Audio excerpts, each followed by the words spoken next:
Hello అండి. మామిడికాయ పచ్చడి తెలంగాణ స్టైలు. మా తెలంగాణలో ఎట్లా పెడతామో ఈరోజు ఈ వీడియోలో పెట్టి చూపెడతా. మామిడికాయలు ఒక గంట సేపు అయినా కానీ నానబెట్టుకోవాలి, లేకపోతే నైట్ కూడా నానబెట్టి ఒక 4-5 గంటలైనా పెట్టుకోవచ్చు. నానబెట్టి మంచి కడిగి మామిడికాయలు ఒక్క చెట్టు అయితే చాలా టేస్ట్గా ఉంటాయి. నేను చూడండి, పిల్లలు ఎల్లిపాయలు పొట్టు తీస్తున్నారు అందరూ. ఇవి వక్కలు కొట్టిన తర్వాత అందులో జీడి ఉంటుంది, ఆ జీడి తీసేసి మంచిగా తుడిసి వక్కలన్నీ మనం కొలుసుకోవాలి.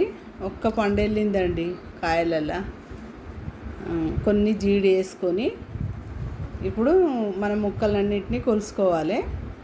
నేనైతే జోకి కిలోకు పుల్లటికాయలు అయితే 1/2 కిలో ఉప్పు వేస్తా.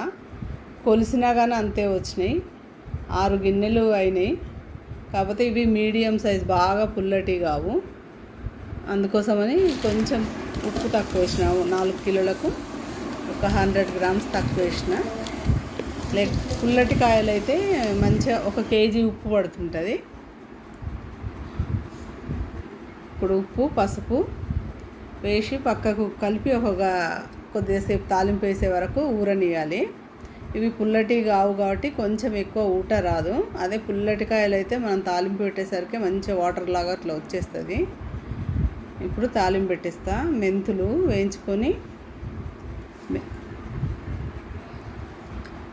కిలో పావు ఆయిల్ వేసిందండి నేను 4 కిలోలకు. పల్లి నూనె 4 కిలోల ముక్కలకు కిలో పావు ఆయిల్ పోసి, ఆవాలు కూడా ఒక 400 గ్రామ్స్ ఆవాలు తాలింపుకును ఆవ పొడి చేయడానికి కోసము కొన్ని ఆవాలు తాలింపులో వేసుకొని, మిరపగింజలు మిరపకాయలు కొన్ని వేసుకొని, కొన్ని మెంతులు వేసుకొని మనం తాలింపు కోసమని ఎల్లిపాయలు కూడా నేను 1/2 కేజీ ఎల్లిగడ్డలు పొట్టు తీసిన. అందులో సగం కంటే ఎక్కువనే పేస్ట్ చేసిన, కొద్దిగా కచ్చా పచ్చాగా దంచుకొని. ఇప్పుడు కొద్దిగా ఇంగువ వేసుకొని ఎల్లిపాయ ముద్ద వేసుకోవాలి, బాగా మెత్తగా కాకుండా. ఇవి గోలిన తర్వాత అవి ఎల్లిపాయ వేసుకొని మంట చిన్నగా పెట్టుకోవాలండి, లేకపోతే ఆయిల్ పైకి వచ్చేస్తుంది ఒక్కటేసారి. ఇట్లా పెద్ద పాత్ర పెట్టుకుంటే ఏం కాదు, చిన్నవి మటుకు పెట్టుకోవద్దు, పచ్చడకు ఆయిల్ పొంగుతుంది. అది గోలిన తర్వాత కొద్దిగా పసుపు వేసుకొని, ఒక 50 గ్రామ్స్ పసుపు పడుతుంది. మంచిగా బ్రౌన్ కలర్ ఎల్లిగడ్డ అవుతుంది పేస్టు. ఇప్పుడు దించుకొని ఆయిల్ చల్లారిన తర్వాత ఈ ముక్కలకు పట్టించాలండి. ఇప్పుడు ఇది పక్కకు పెట్టేసి, ఇందాక ఉప్పు పసుపు కలుపుకున్న ముక్కలకు కారం పొడి అదే బౌల్తోనే ఒకటి పోసిన. అంటే ఇది కూడా 400 గ్రామ్స్ కారపొడి వేసిన నేను. ఆవాలు, ఆవ పొడి, కొద్దిగా మెంతి పొడి,